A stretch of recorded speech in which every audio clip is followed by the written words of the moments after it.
Zimbabwe makes major moves. First, inflation is down to single digits for the first time in about 28 years. And now a further push to be a part of the BRICS. We have Jeriphanos Musikwi, economist from Zimbabwe, joining us now. Thank you for your time this morning, Jeriphanos. Thank you, Joanna. I appreciate. Thank you very much. All right, now let's get into what is happening in Zimbabwe. First, the push towards BRICS. It's being said that Trump's hardline policies are influencing these moves by the country to be a part of BRICS. Can you unpack that quickly, and what specific actions from the US are impacting Zimbabwe? Okay, thank you very much.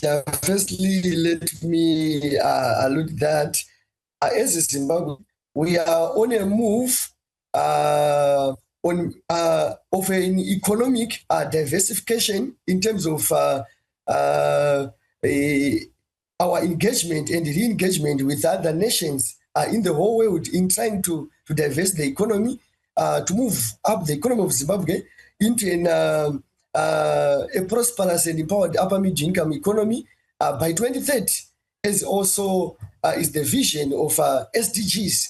So our move now, it's a diversification in terms of our economy, in terms of trade to the BRICS, and also in terms of loans. We've got the contingency funds from the BRICS, about 100 million, which can benefit Zimbabwe from joining the BRICS. And also, as Zimbabwe, we are in a move to de-dollarize the economy so that we can have the sovereign currency by 2030 as well, so that we gain our sovereignty in terms of the monetary policy.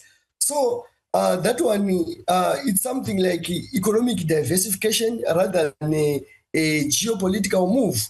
Though America, now we are using the US dollar in our economy, around 60% of the transactions is being done by the US dollar, and the local currency, which is the Zimbabwean gold, transact around the 40% in our economy. So we want to have the sole currency, but now we have issues like the 25% tariffs that has been imposed by America.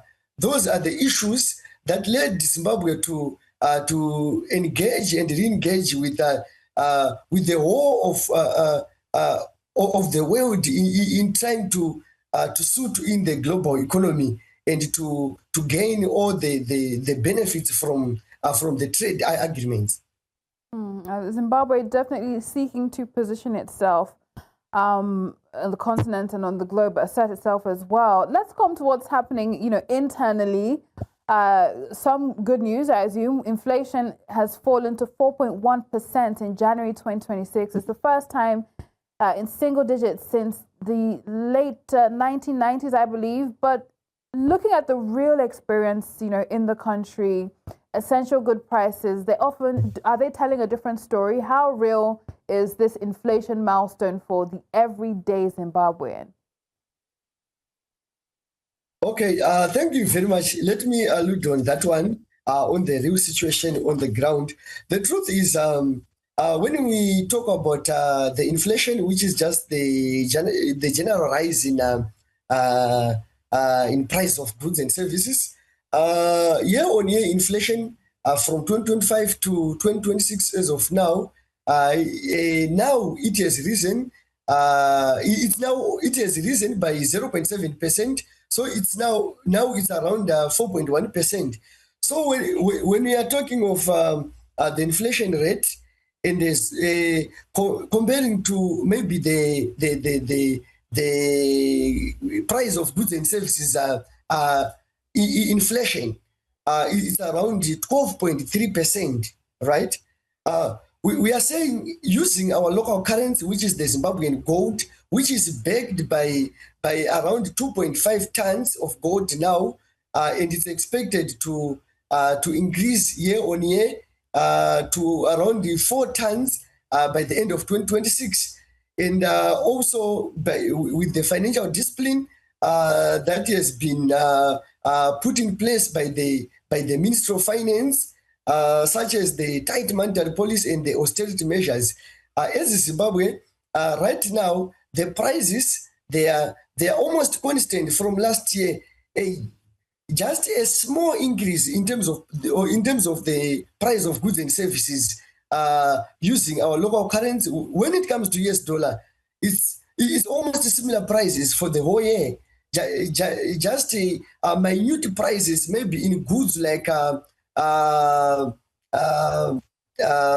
fertilizers, which we are importing outside of Zimbabwe right now. Those are the goods that may vary in terms of prices. But when it comes to basic commodities, sugar, milling meal, cooking oil, we are experiencing almost similar prices. Maybe the difference is very, very small, maybe a 1% increase or a 0.05 increase. So on the ground, the reality is we are having a stable currency right now as we speak. All right, so it seems the numbers actually can be relatable for the everyday Nigerian, the reduction in inflation. But there are those who are also concerned that, you know, the inflation numbers are masking some of the real issues in Zimbabwe, like the currency issues. And we know Zimbabwe has that ambition. It aims to adopt the ZiG as its sole currency by 2030. Finally, as we tie things together, let us into how important this is, you know, that decision is, and how important is meeting this single-digit inflation condition for that plan. What steps do you think remain to fulfill that full adoption?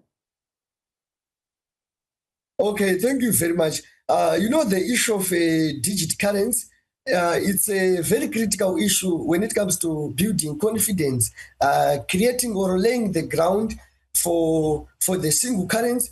You know, as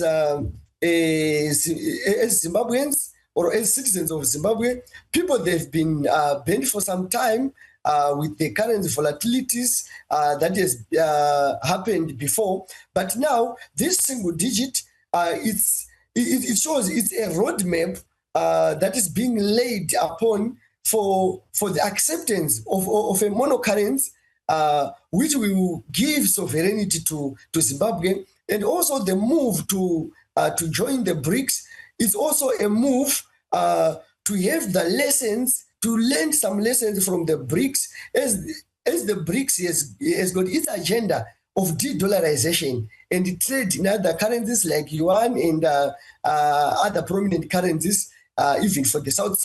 So it's joining BRICS also is a move to strengthen the currency, to strengthen the monocurrency, and to have our currency continue to be backed by our minerals, rare earth minerals, and lithium, as well as we will be having more trade with China and Russia, which is the leader in terms of